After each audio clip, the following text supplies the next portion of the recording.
Hace tiempo que queríamos tener aquí en Sobre Ciencia un espacio para conversar con nuestra entrevistada de hoy. Porque, bueno, entre otras cosas, porque las neurociencias están siempre en las noticias, generalmente por informaciones que cruzan que a veces ni siquiera son muy creíbles, pero nos captan la atención, nos atrapan, nos preocupan y es un tema en el cual la frontera del conocimiento de a poquito se está desplazando todos los días, arrimando luz a donde antes teníamos solamente dudas e incertezas.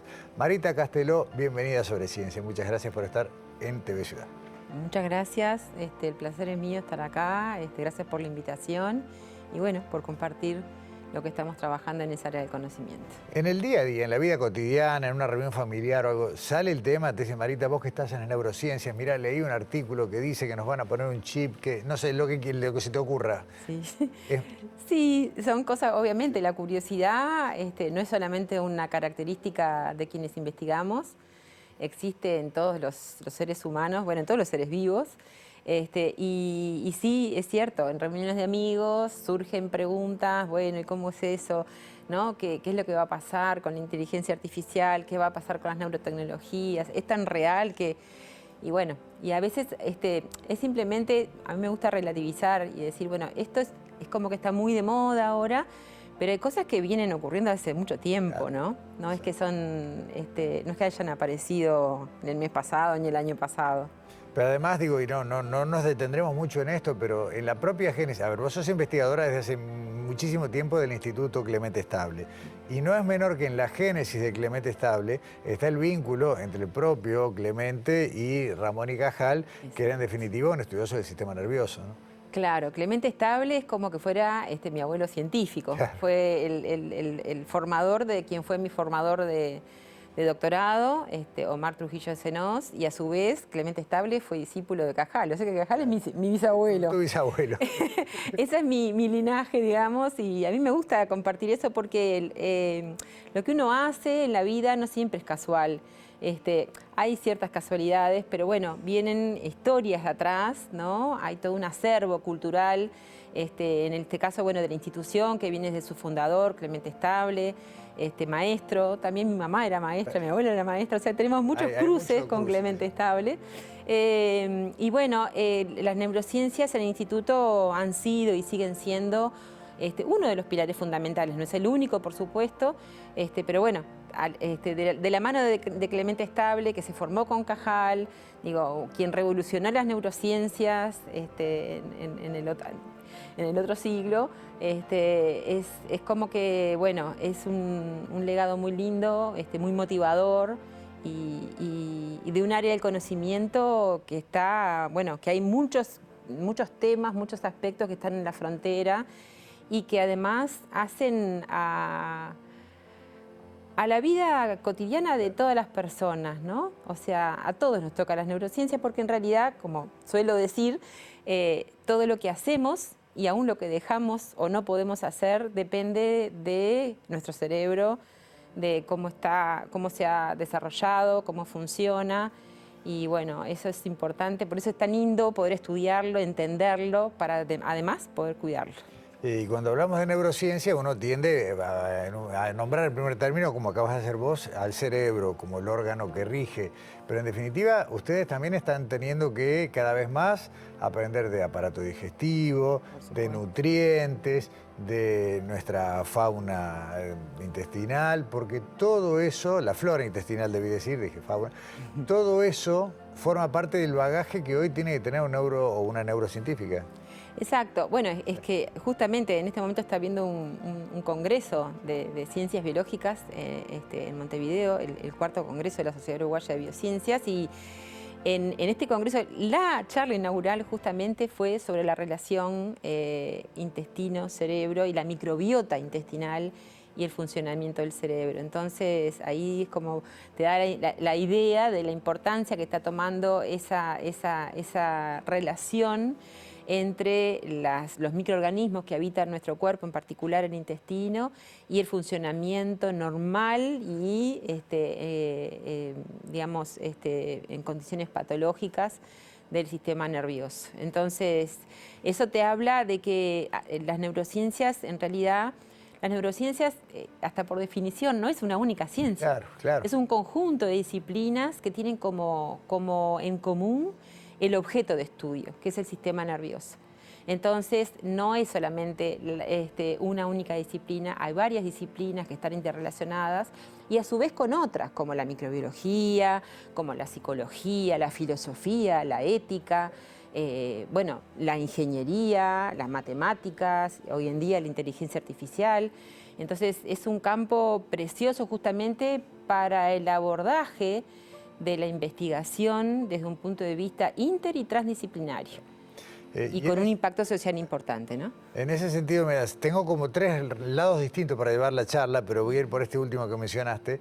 Se está trabajando en el ámbito del Instituto Clemente Estable en la generación de un centro que de alguna manera se suma a otros transversalmente para el abordaje de lo que hoy se llama ya la salud cerebral, ¿no? Eso es un proyecto que, como vos decís, junta a mucha gente de distintas áreas del instituto para empezar a ensayar, que empezar está de más porque hace rato que ustedes trabajan estas cosas, pero a sumar conocimientos y a ensayar miradas nuevas.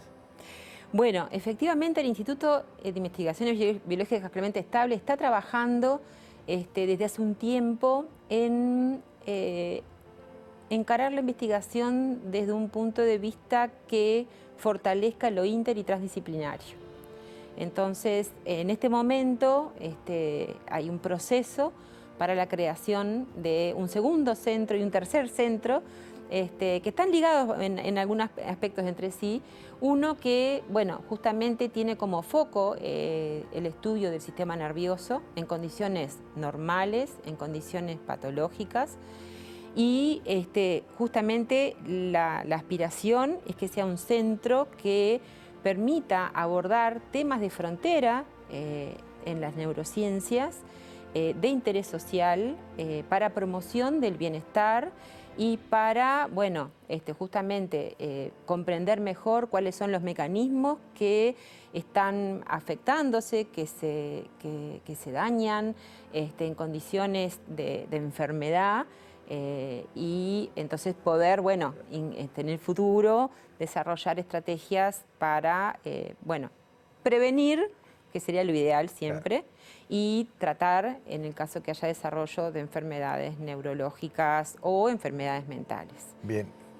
Si te tuvieras que poner a pensar en una definición relativamente breve de salud cerebral, juntando muchas cosas distintas, ¿cómo lo harías?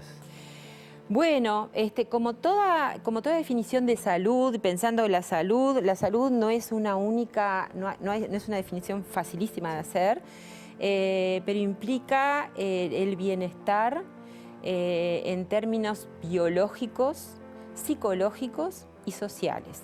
Porque nosotros los humanos somos seres biopsicosociales. Y si eso lo enfocamos en nuestro sistema nervioso, bueno, es aplicar esa definición, ¿no?, a las funciones que cumple el sistema nervioso en nuestra vida, ¿sí? Que hacen, bueno, como decíamos hoy más temprano, a todo prácticamente, nada de lo que hacemos, incluso cuando dormimos, es ajeno a todo. Es ajeno al funcionamiento del sistema nervioso.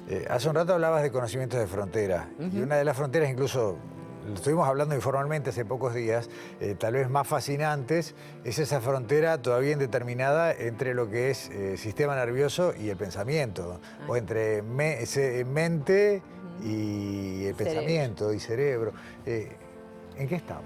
Bueno, bueno, como todo, lo lindo de la ciencia, y no es ajeno a las neurociencias, es que uno, a través de preguntas, de las cosas, o sea, cuando uno profundiza en un tema, empieza a encontrar, bueno, cuáles son aquellas preguntas que todavía persisten sin responder. Eso es lo que le llamamos la frontera del conocimiento, ¿no?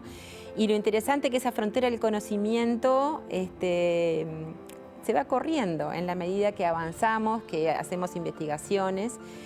Pero en el caso del sistema nervioso, que es de las estructuras más complejas del universo, digamos, es del orden de la complejidad y de las leyes que están por detrás, es equivalente al universo, es decir, al universo de los astros, ¿no?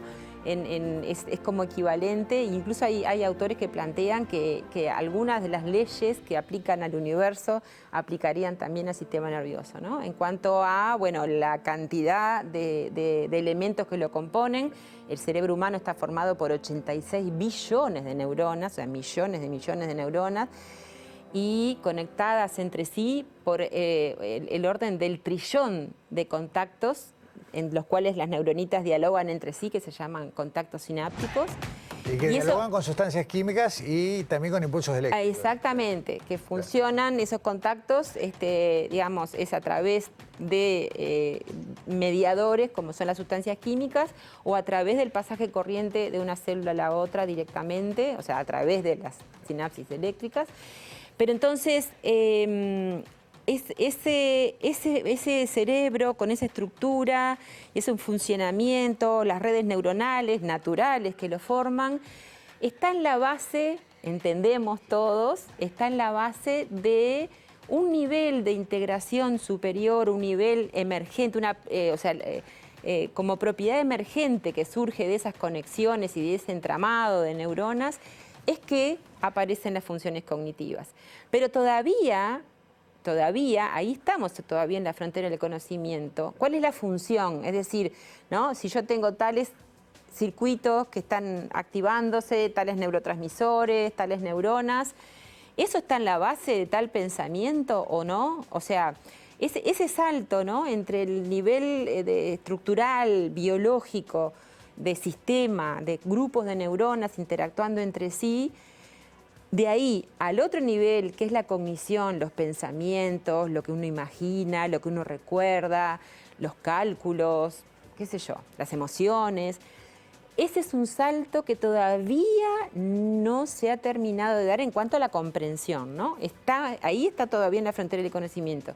Y hay cosas, por ejemplo, muy interesantes y muy básicas, como por ejemplo la conciencia, ¿no? Y hay autores, en eso hay varias corrientes, como suele suceder, ¿no? Hay varias como hipótesis, y hay autores que tienen visiones encontradas de cuáles son las bases de la conciencia, ¿no? Cómo surge la conciencia. ¿Es algo distribuido? ¿Es algo que está enfocado en una parte del cerebro? Y lo más interesante es que hay varios grupos con varias hipótesis que son hasta antagónicas, que se han unido para testear todas las hipótesis y ver cuál o cuáles son las que realmente explican las bases neurobiológicas de la conciencia. Y bueno, y esa es la manera de trabajar. Para redondear, y dos temas que no quiero que me queden afuera. Hace algunas décadas se dispuso de una cantidad muy grande de dinero para reconstruir, mejor dicho, construir un mapa del genoma humano, y se hizo. Sí. La humanidad se unió, hubo plata, investigación. Después vino el proyecto Cerebro Humano, con una idea similar, poner los fondos necesarios y las mentes necesarias para un mapa del cerebro. ¿En qué está eso?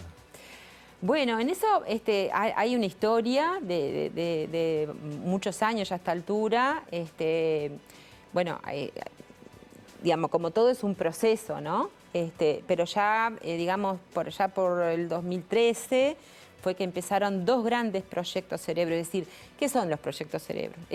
Son proyectos colaborativos con un fuerte apoyo económico del Estado y privado. Por ejemplo, es muy importante y claro eso en Estados Unidos, que permitieron conjugar esfuerzos y enfocar el trabajo colectivo de muchos grupos de investigación en distintas partes del mundo. Entonces, uno de los primeros fueron el de la Unión Europea, el Human Brain Project, el proyecto Cerebro en Estados Unidos, pero también hay un proyecto Cerebro en Canadá, en Japón, en China, en Australia. Y bueno, hasta hace un tiempo América Latina era un agujero negro, y te acordarás tú que en el año 2019, justamente en relación estábamos trabajando en un proyecto de un curso de posgrado sobre justamente evolución del cerebro y la mente, y en relación a eso hicimos lo que fue el primer meeting para la creación del proyecto Cerebro Latinoamericano, que está funcional. Bien. En este momento, trabajando para generar algo parecido a lo que ha ocurrido en Europa y en Estados Unidos, pero a nivel de América Latina. Y bueno, y también han aparecido otros proyectos que tienen que ver con temas que se relacionan con las neurociencias, que tienen que ver con la neurociencia, con la ética en la neurociencia, y también en relación a la neurociencia y las tecnologías, con el derecho a la ciencia abierta, que es la diplomacia científica, tendiendo puentes entre la ciencia, la sociedad, los tomadores de decisiones.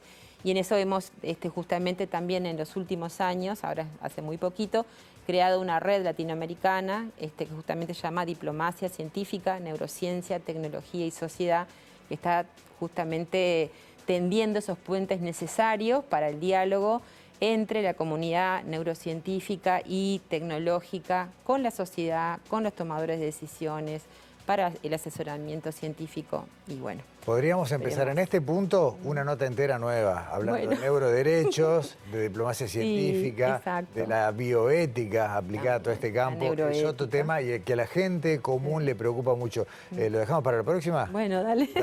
Marita, yo te quiero entregar, mira, por los 5 años de Sobreciencia, Ística Objetos ha preparado unos souvenirs especiales y exclusivos para quienes visitan Muchas gracias. Programa. Así que el pad de mouse, el mousepad exclusivo de Ística de Sobreciencia, para que lo tengas ahí en el laboratorio. Muchas gracias. Gracias a ti. Marita Castelo, gracias por venir. Podríamos hablar horas y horas, pero bueno, el tiempo es este. El tiempo es tirano. Así que sí, gracias de nuevo. Bueno, gracias a ti por abrir este espacio, que en definitiva también es un espacio para estas iniciativas que están teniendo lugar en el instituto y bueno, y que la idea es contribuir a la ciencia nacional y a la sociedad. Ni más ni menos. Hasta la próxima. Hasta la próxima. Cerramos esta edición de Sobreciencia. Nos vemos acá en TV Ciudad la semana que viene.